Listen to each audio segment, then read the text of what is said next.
All right, let's get into it.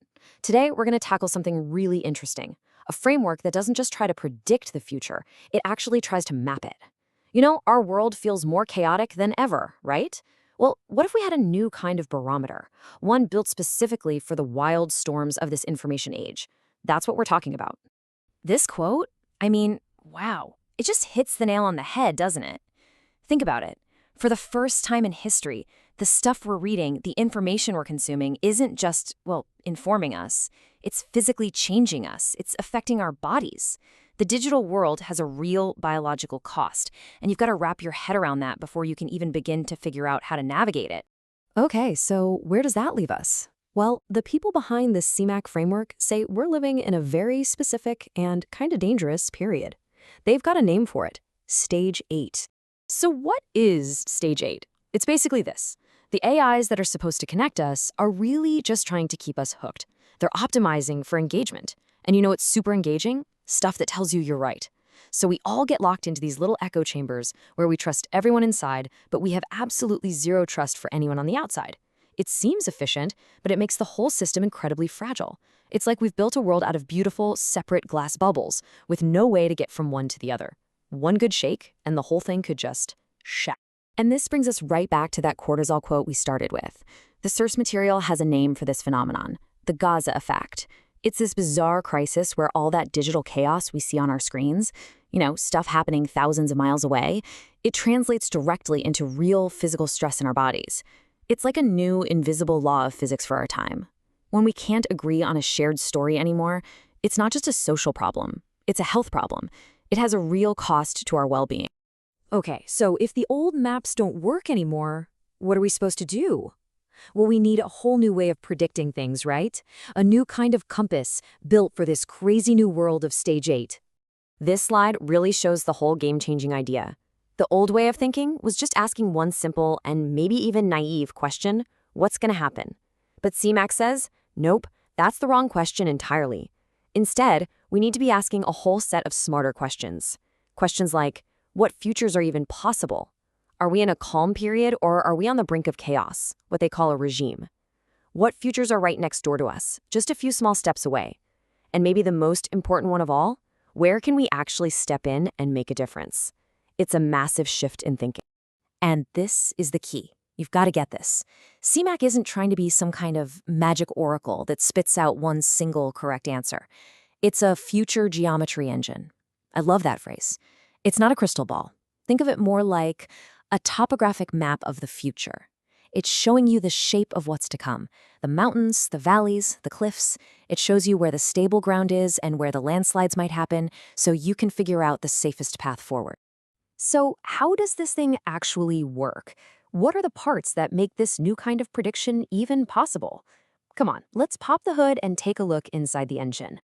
Okay, first up, we've got something called the regime indicator, or Kappa hat if you want to get technical. The best way to think about this is like a smoke detector for society. It's not telling you exactly where the fire is, but it's screaming at you that there's smoke in the air. It's constantly asking, is the system calm and predictable? Or is it super volatile and twitchy, where one tiny spark could set the whole thing off? It's the early warning system. Then you have the future space. Now, this is cool. Instead of just giving you a boring list of what's most likely to happen, CMAC creates this rich map of all the possible paths forward. It's less about predicting one single destination and more about showing you the entire choose-your-own-adventure book of what could happen. It understands that the future isn't one road. It's a whole network of branching paths. And this might be the most useful part of the whole thing, adjacency distance. If the future space is the map, this is your GPS. It doesn't just show you every possible city you could drive to, it tells you which exit ramp is coming up next. It's all about figuring out what's near, what's just one or two simple changes away. It makes that giant, overwhelming map of possibilities feel totally manageable by showing you exactly what your next move should be.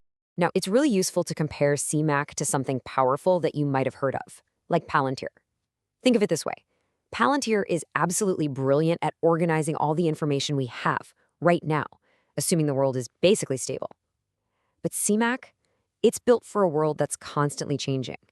It's not just organizing facts, it's modeling the structure of possibility itself. And this is key. It gets that just by looking at the system, we can change the system. It's designed for navigating the jump from one reality to the next. Okay, so we've got this incredible engine, right? But any engine is just a hunk of metal without fuel. So let's talk about the fuel. Let's see how this whole system gets powered up with real-world data to actually become a useful tool for us. And this is super important to understand. CMAC is not some all-knowing magical AI that has all the answers stored inside it. Not at all. It's basically an architecture of different agents, each one designed to read and make sense of publicly available data streams. It's not a closed box. It's a system designed to listen to the world in real time using sources we all have access to. So what is it actually reading? Well, here's the fuel list. For the big picture, the civilizational stuff, it's pulling in global news from GDELT. For the economy, it's hooked right into the Federal Reserve's data. For what we're all talking about, the memes and narratives, it's tapping into social fire hoses. And for the markets, it's using stuff like Yahoo Finance. See? This isn't some sci-fi concept. It's just a much, much smarter way to read the data that's already out there. And when you put all of that together, you get this, which is probably my favorite metaphor in the whole thing. The goal is to create a Geiger counter for attention. Just imagine that, a tool that starts clicking like crazy when we're being exposed to toxic, destabilizing information. It takes that invisible biological cost we talked about at the very beginning, and it makes it audible. It makes it visible. So what's the end game here? What does all this tech actually let us build? Because it's not just about diagnosing the problem, right? It's not enough to just say, hey, we're stuck in stage 8.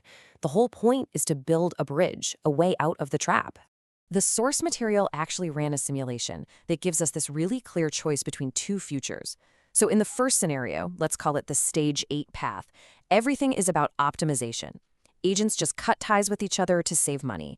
And yeah, short-term efficiency goes way up. But resilience, it drops to 0.